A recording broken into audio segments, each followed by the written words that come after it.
and giving a warning as he diagnoses the causes, the consequences, and the cure for unbelief. The bottom line is, when we don't believe that God is who he says he is, and if we don't believe that God will do what he says he will do, then we are ripe to be blown right off of the face of the earth. We are ripe to be thrown off track. We are ripe to fall for anything that sounds good. My brothers and sisters, hold on. First thing I want to say about this unbelief is that we have to look at the cause of unbelief. In the 3rd chapter of Hebrews, the writer went into great detail about unbelief and how this thing comes about. And I want to lift up verse 12 from the 3rd chapter of Hebrews, and it says, "Beware, brethren, lest there be any of you an evil heart of unbelief in departing from the living God." Verse 13, "But exhort one another daily while it is called today, lest any of you be hardened through the deceitfulness of sin." You see, the thing is, as we look at this 3rd chapter of the book of Hebrews, as the author went into to great detail, we see that the main burden of this passage is penetrating. Namely, it's to make sure that those of us who call ourselves Christians and follow Jesus Christ, that we don't make the same mistake of them folks who were called Israelites who were following Moses.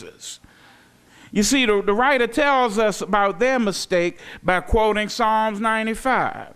And he quoted it about 3 times to make sure that folks would figure this thing out. And the quote was, "Today, if you will hear his voice, do not harden your hearts as in the rebellion, in the day of trial in the wilderness, where your fathers tested me, tried me, and saw my works for 40 years.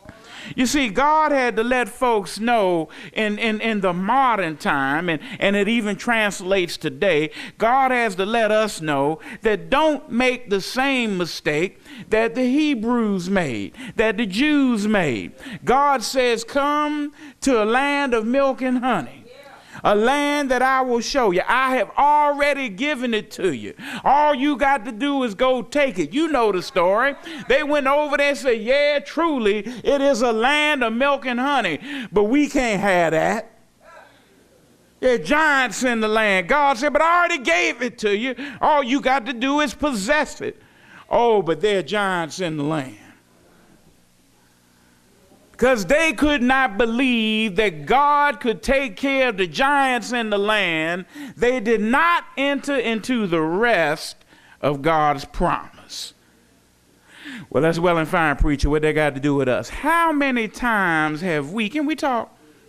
It's amazing to me as I look in this election season that we have stepped into an opportunity where every year we go across the Edmund Pettus Bridge. Every year we go down to Ebenezer Baptist Church in Atlanta. Every year we talk about Martin Luther King. We sing, "We shall overcome." Now we're in a situation where all of the things indicate that we indeed have overcome, yet we still don't believe it. I'm not making a political statement. I'm just making an observation. It's amazing to me when I hear folks talk about they ain't going to let Barack be president. Wait a minute, it ain't about them letting. It's about who going to vote. And if the majority of the people vote for this man, ain't nothing they can do to stop it. If they do, they're going to have to erase the Constitution.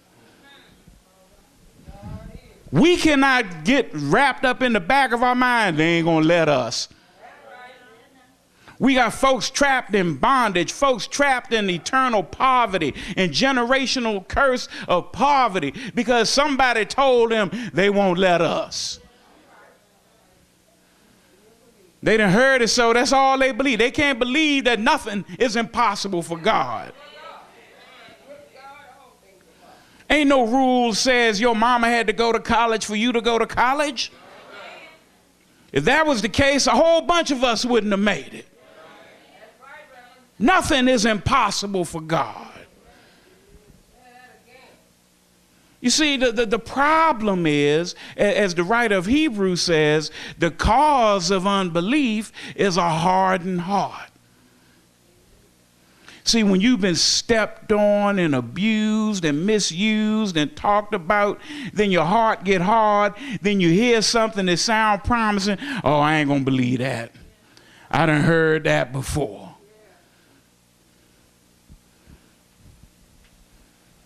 Well, why would God's people do that to God? Because they want to make God like a man. And the Bible says God is not a man that he should lie. God is God. Look, we got to understand when we get up in the morning and look and watch the sun go up, that it was God that stepped out one day and said, let there be light, and the light turned on. It was God one day that stepped out and said, let's separate the firmament of the water from the firmament of the air. It was God who said, let there be land. It was God who spoke and said, let there be plants and animals. It was God who spoke, let us make man in our image, in our likeness. It was God. He didn't need a committee. He didn't need CNN to verify it. It was God all by himself.